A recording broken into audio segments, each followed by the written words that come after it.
Modi ji data नहीं खा सकते अंबानी का, मोदी जी को खाने के लिए आटा ही चाहिए, वो किसानों का मिलेगा। तो मोदी जी ਸਭ ਤੋਂ ਵੱਡਾ ਜੇ ਅੱਤਵਾਦੀ ਆ ਸਰਚ ਤੇ ਇਹਦੇ ਨੈਟ ਤੇ ਸਰਚ ਕਰੋ ਪਾਉਣਾ ਹੁਣ ਗਾਵੇਂ ਤੋਂ ਕੀ ਕਹਣਾ ਮੋਦੀ ਆ ਨੈਟ ਤੇ ਸਰਚ ਕਰੋ ਸਭ ਤੋਂ ਵੱਡਾ। ਦੂਜੇ ਨੰਬਰ ਤੇ ਮੋਹਨ ਭਗਵਤ ਆ ਗਿਆ, ਇਹ ਅੱਤਵਾਦੀ ਨੇ ਵੱਡੇ ਦੇਸ਼ ਦੇ, ਇਹਨਾਂ ਨੂੰ ਅਸੀਂ ਦੇਸ਼ ਮਾਤਾ ਲਈ ਸਾਥੀ ਤਿਆਰ ਰੱਖੀ ਹੋਈ ਆ। ਸਾਡੇ ਗੁਰੂ ਗੋਬਿੰਦ ਸਿੰਘ ਮਹਾਰਾਜ ਜੀ ਲਾਸਾਂ ਦੇ ਉੱਤੋਂ ਦੀ ਤੁਰੇ ਸੀ ਜ਼ੁਲਮ ਮਟਾਉਣ ਵਾਸਤੇ। ਮੋਦੀ ਨੂੰ ਇਹ ਕਹਿਣਾ ਵੀ ਅਸੀਂ ਸਾਡੀਆਂ ਜੇ ਲਾਸਾਂ ਦੇ ਉੱਤੋਂ ਦੀ ਤੁਰਨਾ ਅਸੀਂ ਪੈ ਜਾਂਦੇ ਆ, ਮਾਰ ਗੋਲੀਆਂ ਲਾਸਾਂ ਦੇ ਉੱਤੋਂ ਹੀ ਤੁਰ ਲਾ ਸਾਡੇ, ਠੀਕ ਆ। ਅਸੀਂ ਡਰਦੇ ਨਹੀਂ, ਅਸੀਂ ਬਹੁਤ ਗੰਦੀ ਸਰਕਾਰ ਚੁਣਤੀ। ਅਸੀਂ ਪਛਤਾਉਂਦੇ ਵੀ ਚਾਹ ਵੇਚਣੇ ਨੂੰ ਅਸੀਂ ਦੇਸ਼ ਮਾਤਾ चाह बेचते दंड भेद से जैसे भी लोगों को दबा सकता है, उनकी आवाज को दबा सकता है, उस प्रकार की व्यवस्थाएं की है। यहाँ लॉ एंड ऑर्डर नहीं है, यहाँ लॉ एंड ऑर्डर का कहीं भी पालन नहीं हो रहा है। ये इस देश में संविधान कहीं भी लागू तो ये हिंदू लगते हैं।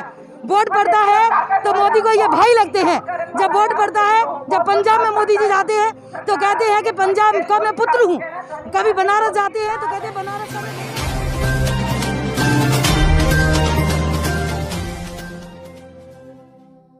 आज हम दिल्ली के सिंघू बॉर्डर पर और आप लगातार देख रहे होंगे यहाँ पर इस आंदोलन में बहुत सारी महिलाएं भी पहुंची हैं और उनके हाथों में अलग अलग तख्ती आप देख रहे होंगे कि ये जो एक स्लोगन लिखा हुआ है मैं पढ़कर बताना चाहूंगी कि मर रहा सीमा पर जवान और खेतों में किसान, कैसे कह दूं इस दुखी मन से कि मेरा भारत महान। तो मैं आपसे पूछना चाहूंगी कि आज किसान सड़कों पर है तो क्या लगता है आपको कि क्यों है? जैसा कि आप सभी जानते हैं कि आज केंद्र सरकार ने अभी कुछ दिन पहले 3 कानून पास किए हैं जो कि किसानों के बिल्कुल खिलाफत में है, जिसके द्वारा किसानों का जो कि मोदी सरकार ने पास करते हुए कहा था कि इससे किसानों की आय दुगनी हो जाएगी। लेकिन आप अब तक के सारे जो कि सरकार ने अभी तक जो वादे किए थे, बेटी बचाओ बेटी पढ़ाओ, तो आप उन्हीं को सबका आप आकलन करके देख सकती हैं कि इस देश में ना बेटियां बच रही हैं और ना बेटियां पढ़ रही हैं। इसका जीता जागता उदाहरण आपने अभी देखा था जब जेएनयू में लड़कियों के साथ जो पढ़ने वाली बच्चियां थी उनके साथ कितना बुरा सलूक किया गया था। इसके बाद मोदी सरकार ने अब ये जो कानून पास किए हैं जिसके द्वारा कहा गया है कि इससे किसानों की आय दुगनी हो जाएगी। लेकिन हम सभी जानते हैं कि इससे किसान सिर्फ मजदूर रह जाएगा, ना उसकी आय दुगनी रहेगी, ना उसकी खेती बचेगी, ना उसको किसानी का व्यापार बचेगा। तो आप जानते हैं कि सरकार ने जो 3 कानून पास किए हैं इनका उद्देश्य सिर्फ और सिर्फ अडानी और अंबानी को लाभ पहुंचाना है। आज जो लोग 20 रुपए में गेहूं खरीद करके अपने बच्चों का पेट भर सकते हैं, वही ये कानून अगर पास हो गए तो 200 रुपए में भी एक व्यक्ति अपने परिवार का पेट नहीं भर पाएगा। वही आटा और वही गेहूं हमको 4 गुने दामों पर मिलने लगेगा। ये देख सकती हैं आप, आज मोदी जी जिनके लिए काम कर रहे हैं, चाहे वो अडानी है अंबानी है, मोदी जी डाटा नहीं खा सकते अंबानी का, मोदी जी को खाने के लिए आटा ही चाहिए, वो किसानों का मिलेगा। तो मोदी जी को किसानों को लाभ देने के लिए किसानों के हित कर कानून बनाना चाहिए, उनके खिलाफत का कानून नहीं। उसी की वजह से है कि आज सारे किसान यहाँ पर सड़कों पर बैठे हुए हैं और इस सरकार का विरोध कर रहे हैं। और इन किसानों ने कसम खाई है ये तब तक बैठे रहेंगे जब तक मोदी सरकार ये काले कानून वापस नहीं ले लेती है। आपको क्या लगता है कि जिस तरह से अभी पिछले साल एनआरसी कानून आया था वो भी सरकार ने वापस नहीं लिया था, तो इसी तरह से कानून क्या लगता है कि सरकार इसको वापस लेगी? देखिए एनआरसी कानून वापस नहीं लिया था, लेकिन उसका भी जो आपने देखा था कि धरना प्रदर्शन हुआ था जो हमारी महिलाओं ने किया था, उसको भी ये मोदी सरकार डिगा नहीं सकी थी, वो भी वापस लेता। लेकिन आप जानते हैं कि कोरोना के कारण वो आंदोलन निरस्त कर दिया गया, जो कि आंदोलन अपने आप खत्म नहीं हुआ था, उसको खत्म कराया गया था। लेकिन आज वहाँ से कई गुना बड़ा, मतलब 100 गुना बड़ी संख्या में आज का ये धरना प्रदर्शन है। तो इस बात से लगता है कि आज इनका हौसला इतना मजबूत है कि जब तक मोदी सरकार झुकेगी नहीं, ये यहाँ से हटेंगे नहीं। तो हमें पूरा विश्वास है कि मोदी सरकार को झुकना पड़ेगा और ये काले कानून को वापस लेना पड़ेगा। बहुत सारे लोग ये कह रहे हैं कि जो ये आंदोलन लोग कर रहे हैं ये वो लोग हैं जिन राज्यों में कांग्रेस की सरकार है। तो क्या लगता है आपको कि जो पंजाब है या हरियाणा है या गुजरात है या अन्य जो भी राज्य या उत्तर प्रदेश है, क्या इनमें कांग्रेस की सरकार है? देखिए ये सरकार तो लोगों पर उजुल पुजुल आरोप लगाती है। अभी बीजेपी के कुछ लोग, मैं नाम नहीं लूंगी, नेताओं ने तो ये भी कहा था कि ये कनाडा से मंगाए हुए दलाल हैं। लेकिन आज जब वोट पड़ता है तो मोदी को ये भारतवासी लगते हैं, वोट पड़ता है तो ये हिंदू लगते हैं, वोट पड़ता है तो मोदी को ये भाई लगते हैं। जब वोट पड़ता है, जब पंजाब में मोदी जी जाते हैं तो कहते हैं कि पंजाब का मैं पुत्र हूँ। कभी बनारस जाते हैं तो कहते हैं बनारस का मैं बेटा हूँ। यूपी जाते हैं तो कहते हैं यूपी का मैं बेटा हूँ, लेकिन आज वहाँ के लोग जब इस सरकार के खिलाफ खड़े हो गए तो ये आतंकवादी हो गए, ये दलाल हो गए, इन्हें कनाडा से फंडिंग हो गई, ये पाकिस्तानी हो गए। आज मोदी जी अपने बचाव के लिए मोदी जी उस पॉइंट पे बात नहीं करते हैं, या मैं कहूँगी कांग्रेस की सरकार जिस बात पे बात करनी चाहिए उस पे बात नहीं करती है, बल्कि आपके ऊपर उलूद फुजूल आरोप और प्रत्यारोप करती है। लेकिन वो तो लगातार ये कहते हैं कि हम सबका साथ सबका विकास चाहते हैं, इसलिए हम किसानों के हित में ये बिल लेकर आए हैं। देखिए, इससे किसानों का हित कैसे होगा ये भी तो क्लियर कर दे मोदी जी। आपने कॉन्ट्रैक्ट फार्मिंग का कहा है, कॉन्ट्रैक्ट फार्मिंग में क्लियर है कि किसान कॉन्ट्रैक्ट कैंसिल नहीं कर सकता है, लेकिन यदि जो व्यापारी है जिसने कॉन्ट्रैक्ट किया है वो ये कह करके आपके धान को लेने से मना कर सकता है कि इसमें फास्फोरस की मात्रा ज़्यादा हो गई है, इसमें जिंक ज़्यादा हो गया है, या इसे पानी समय से नहीं लगा है, तो वो अपना जब उस समय ये कह करके अगर किसान के गेहूं को या धान को नहीं खरीदेगा उस समय किसान कहाँ जाएगा। दूसरा, इन्होंने जो मंडी वाला पारित किया है, आज इन्होंने प्राइवेट मंडी के लिए छूट दे दी है। या प्राइवेट मंडी आ जाएंगी, वो अडानी और अंबानी की आएंगी जो कि बनने भी लगी हैं, तो सरकारी मंडियों में लोग नहीं जाएंगे। जब यदि तो मंडी की समस्या से कोई समस्या है या मंडी के कानून से समस्या है तो मंडियों में सुधार करिए, मंडियों में सुविधाएं दीजिए। आपने एमएसपी खत्म कर दिया, बाहर जाकर के आज एमएसपी था तो लोग बाहर पहले भी अनाज बेचते थे, मंडी के बाहर इन्होंने ही कहा था कि 6% किसान है जो मंडी में अपना अनाज बेचता है, इसके बाद वो बाहर बेचता था। अब मोदी जी भी कह रहे हैं कि यदि मंडियां खत्म होती हैं या हम और मंडियों की वो व्यवस्था करते हैं तो ये लोग बाहर जाकर अपना सामान कहीं भी बेच सकते हैं और उचित मूल्य पा सकते हैं। जब एमएसपी ही नहीं रहेगा तो आप उचित मूल्य की गारंटी कैसे ले सकते हैं। अभी हम देख रहे हैं कि उत्तर प्रदेश में जहां पर किसान आंदोलन कर रहे हैं वहां पर योगी सरकार ने साफ साफ प्रशासन को खुली छूट दे दी है कि जो भी लोग जहां पर 50 या 100 की संख्या पाई जाती है वहां पर 50,000 रुपए का जुर्माना हो, और जुर्माने हो भी रहे हैं। तो क्या लगता है ऐसी चीजों को देखकर? देखिए, ऐसी चीजों से ये लगता है कि मोदी सरकार ने तन मन धन और कहते हैं ना साम दाम दंड भेद से जैसे भी लोगों को दबा सकता है, उनकी आवाज को दबा सकता है, उस प्रकार की व्यवस्थाएं की है। यहाँ लॉ एंड ऑर्डर नहीं है, यहाँ लॉ एंड ऑर्डर का कहीं भी पालन नहीं हो रहा है। ये इस देश में संविधान कहीं भी लागू होता हुआ दिखाई नहीं दे रहा है। आप इस नज़ारे को देखकर कह सकती हैं, यहाँ आने के बाद ऐसा महसूस हो रहा है कि हम आज़ाद देश में वास नहीं करते हैं। यहाँ जो आंदोलन हो रहा है ऐसा लग रहा है कि हमने जैसे सोच कर लगता है कि ऐसे आंदोलन तो अंग्रेजों के खिलाफ यहाँ के देशवासियों ने किए होंगे। आज ये आंदोलन ऐसा लग रहा है कि हम किसी और सरकार के खिलाफ जो कि हमारे ऊपर अत्याचार कर रही है, इस देश की सरकार ने होकर के ये तानाशाहों की सरकार नजर आ रही है। इस आंदोलन को देख करके ऐसा लग रहा है कि हम ऐसी जंग लड़ रहे हैं जो कि हमारी आज़ादी के लिए है।